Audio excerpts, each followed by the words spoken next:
how to magnetize your man's love and attention without forcing them, without fighting against them. Kusa na nila itong ibibigay sa'yo. Kumbaga parang regalo na lang na ibibigay nila ito sa'yo. At pwede po yan.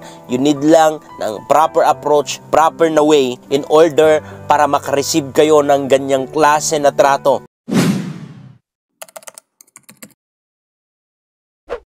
Naniniwala ako that every relationship, hindi sana mai-involve ang force or by force. Because once na na-involve yung by force through manipulation, ganon, or through your emotion, gagamitin mo yung emotion mo to force someone para gagawa or magbibigay ng something favor sa'yo na against naman sa kanilang nararamdaman, against sa kanilang puso, that's manipulation, that's by force. I don't agree with that and I don't encourage you and I don't recommend you to do that, okay? Ikaw yung pupuno ng kung anong kulang sa kanya.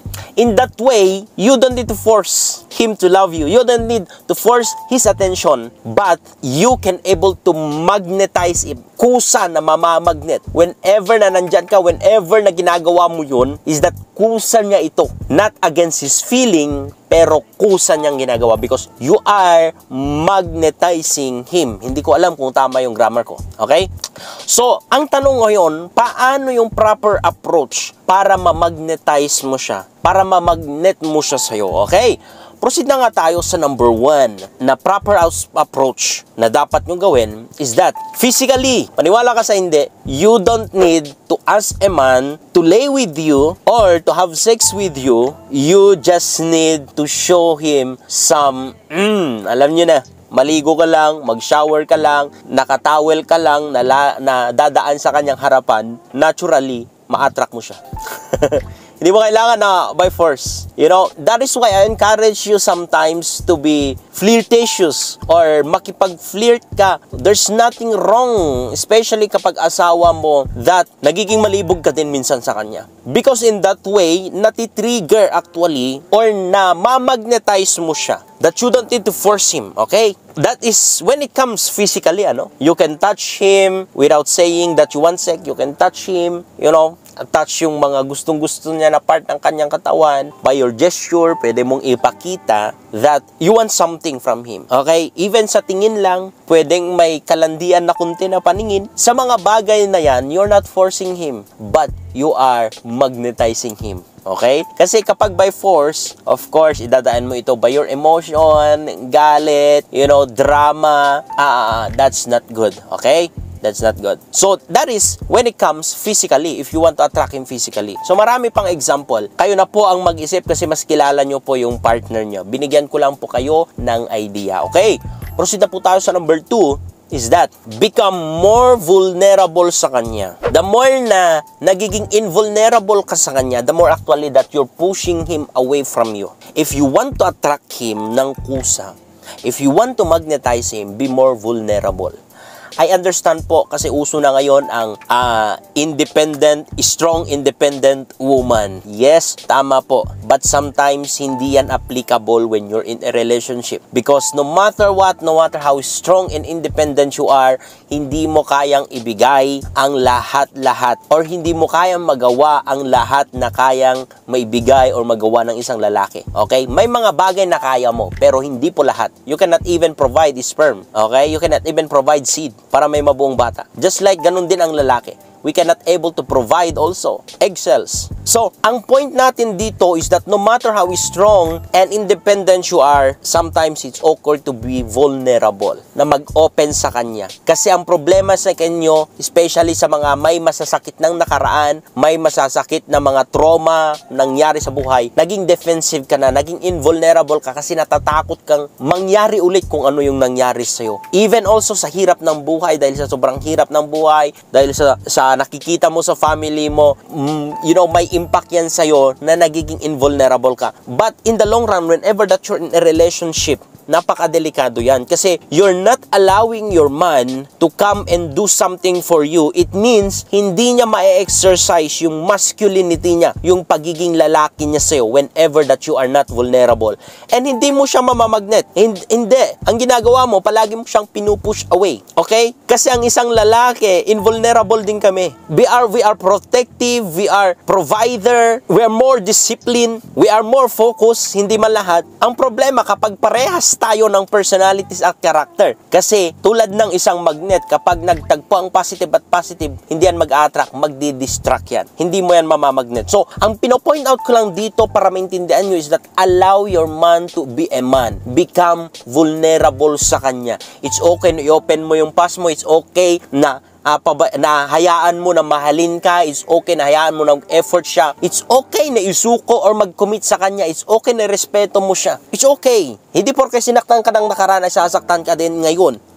Of course, kailangan mo na i-check dun yung partner mo ay yung lalaki na yan. Kung mapagkakatiwalaan ba, kung talaga bang worth it para maging vulnerable ka sa kanya, you need to consider yung mga bagay na yun. Okay? Pero, kung hindi siya worth it, then bakit nasa relationship ka pa?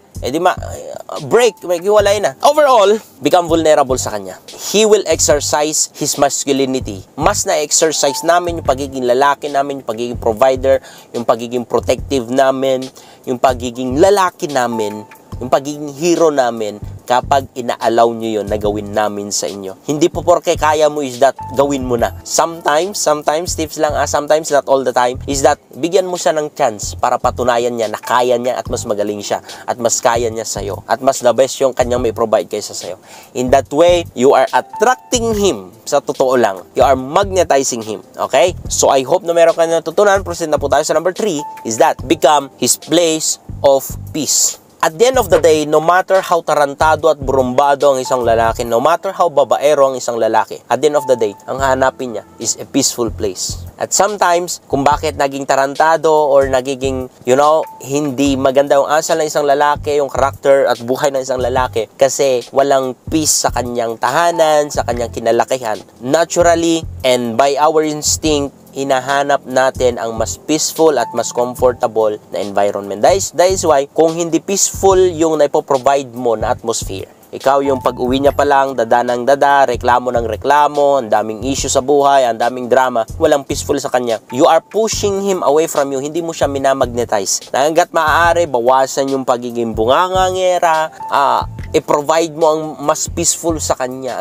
Iwasan paging reklamo, kundi daan sa mabuting usapan. Iwasan ang maraming drama, kundi idaan sa usapan. I-open sa kanya, maging maliwanag. Don't expect na alam niya kung anong iniisip mo, kung ano ang lahat na tumatakbo sa isip mo at sa buhay mo. Okay? Be clear, be direct, and be simple. Simple, wag mong gawing drama or wag mong i-twist ang lahat. Be simple and direct. Because at the end of the day nga, ang hanap natin is ang peaceful or mas peaceful na environment. That is why, hindi ba kayo magtataka? Hindi man lahat. Pero, lumaki ka sa city, nagtrabaho ka sa mga high-rise building, but at the end of the day, you are longing ng place na farm, ng place na wala masyadong building, kundi hangin, kundi bundok, because mas peaceful doon. Ganun na ganun ang instinct natin when it comes sa relationship or sa mga tao that mas gusto natin makasama yung mas peaceful na tao. Okay, so i-provide mo yun sa kanya and you will see, mamamagnet mo siya. You don't need to force him,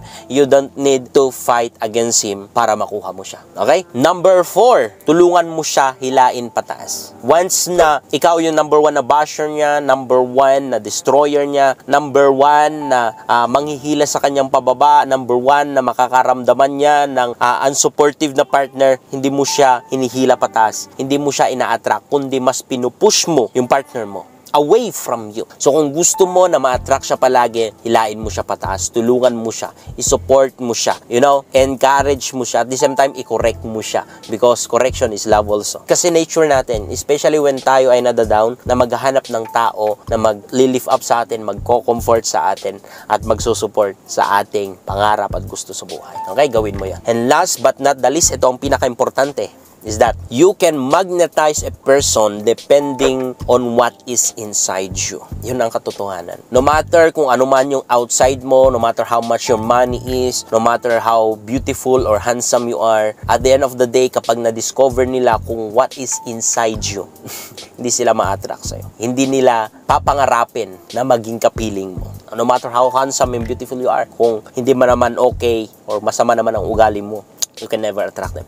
If you want to attract a person without forcing them, make sure na maging pure yung puso mo. That you are not wicked and evil inside. And it is very impossible that kaya mong lahat na gawin yan without the King of Kings and the Lord of Lords, without the way, the truth, and the life. His name is Jesus.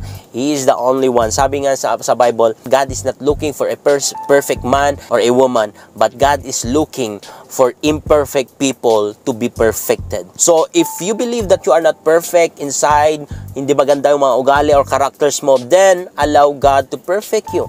Allow Him to correct you. Lumapit ka sa Kanya and allow Him to purify you for you to become pure. And in that way, when your heart is pure, you can attract people, especially your partner, without forcing them. Okay? So that's it. Maraming salamat. I hope po na marami kayong natutunan. Pasensya, napakahaba po ang video natin. Pero I hope na worth it po para sa inyo. Thank you so much. Please comment down below. Worth it po, kuya, kung talagang worth it. Thank you and God bless. Shalom.